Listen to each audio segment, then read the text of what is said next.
Assam, Keralam, పుదుచ్చేరిల్లో polling ప్రశాంతంగా కొనసాగుతోంది. మధ్యాహ్నం 1 గంట వరకు అసోంలో 59.06%, కేరళంలో 49.07%, పుదుచ్చేరిలో 63.08% పోలింగ్ నమోదైంది.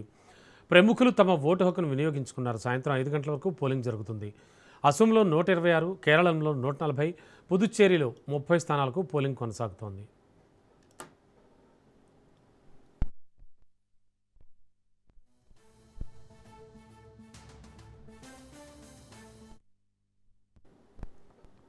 అయితే కేరళంలో 140 స్థానాలు, అసోంలో 126 స్థానాలు, పుదుచ్చేరిలో 30 అసెంబ్లీ స్థానాలకు ఎన్నికలు జరుగుతున్నాయి. కేరళంలో 2,71,00,000 ఓటర్లు ఉన్నారు. 30,495 పోలింగ్ కేంద్రాలు ఏర్పాటు చేశారు. మొత్తం 296 స్థానాలకు బరిలో 1,906 అభ్యర్థులున్నారు. కేరళంలో 140 స్థానాలకు బరిలో 890 మంది అభ్యర్థులుంటే, అసోంలో 126 స్థానాలకు 722 మంది అభ్యర్థులు పోటీ పడుతున్నారు.